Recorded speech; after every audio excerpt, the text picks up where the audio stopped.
नमस्कार. नमस्कार. कोण तुम्ही? बोला, काय झाले? आओ उठा, असं बसू नका, इथं खुर्चीवर बसा. नाही ना ग, नाही इथंच बरं आहे. हो बसा इथे. बाबासाहेबांनी पाहिलं ना तर खरडपट्टी काढतील. बरोबर बोललात सहस्त्रबुद्धे. बोला, काय झाले? आमच्यातला एक व्यक्ती शिकून लय मोठा बॅरिस्टर झाला. आमच्या सारख्या लोकांसाठी काय बाय करतो म्हण. मी त्या देवाला म्हणजे आमच्या बाबासाहेबांनी बघायला आलतोय.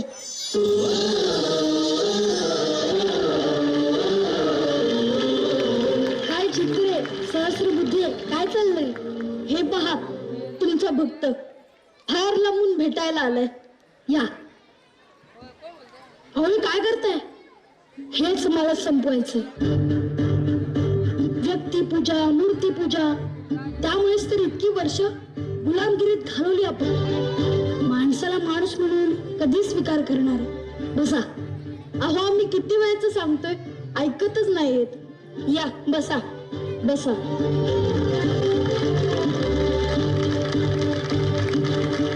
हे घ्या पाणी. नाही ना ग, तुम्ही वरच्या जातीचे, आम्ही खालच्या जातीचे. मी कसं तुमच्या पेल्याला शिवणार? तुम्ही वरनं पाणी टाका, नावून जडीनं पितो. अहो आम्ही जन्मानं कुठल्या जातीचे आहोत ते महत्वाचं नाही. आम्ही बाबासाहेबांचे विचारांचे पाईक आहोत. घ्या पाणी.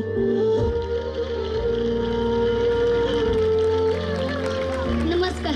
नमस्कार. या टिप्पणीस या. अनंत गंगाधरराव हे सुरेंद्र टिप्पणीस, महाड नगरपालिकेचे प्रमुख. टिप्पणीसांचा एक लेख मी वाचला, अत्यंत सुंदर, ज्यात तिने असे नमूद केले होते की सरकारी मालमत्ता सगळ्यांसाठी खुली आहे. त्यावर समाजाचा कुठलाही घटक आपला दावा सांगू शकत नाही. अगदी बरोबर. त्यामुळेच मी असं ठरवलं आहे की सामाजिक समतेसाठी आणि अस्पृश्यतेचा भेद मिटवण्यासाठी आपण माडच्या 14 तळ्याचा सत्याग्रह करणार. म्हणजे निसर्गाने दिलेले पाणी सगळ्यांसाठी खुले आहे, त्यावर सगळ्यांचा समान अधिकार आहे, हे सांगणारा सत्याग्रह. चला तयारीला या. आणि तुम्ही पण येणार ना? माझा बाबासाहेब जिथं म्हणत मी तिथं बिनदिक्कत येणार. मग चला.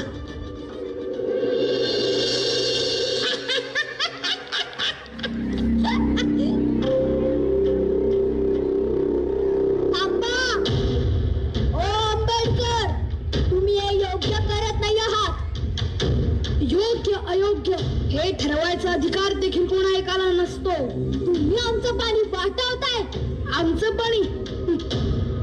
चला मी मान्य करेन, हे तुमचं पाणी आहे. तुम्ही तुमचं नाव यावर लिहून दाखवा. मिस्टर आंबेडकर, तुम्हाला हे महागात पडेल. काय महागात पडेल रे? थांब, तुला धडक शिकवतो. हे निघे, चल. निघ का, तुम्हाला हे महागात पडेल. हा आधीच सांगून ठेवतोय. हे चल. अहो थांबा, शांत व्हा. आपण इकडे भांडायला आलोय का? माफी बाबासाहेब, पाण्यासाठी सुद्धा भांडावं लागतं. हे मोठं दुर्दैव. हा भ्रम ठेवू नका. आपण पाण्यासाठी म्हणजेच आपल्या हक्कासाठी भांडत आहोत. आज या महाडच्या धर्तीवर 14 तळ्याचा सत्याग्रह पाण्यासाठी नाही तर आपणही माणसं आहोत हे सांगण्यासाठी केलं आहे. एकाच तळ्याचं पाणी चाखून आपण अस्पृश्यता नष्ट करण्याकडे अजून एक पाऊल टाकत आहोत.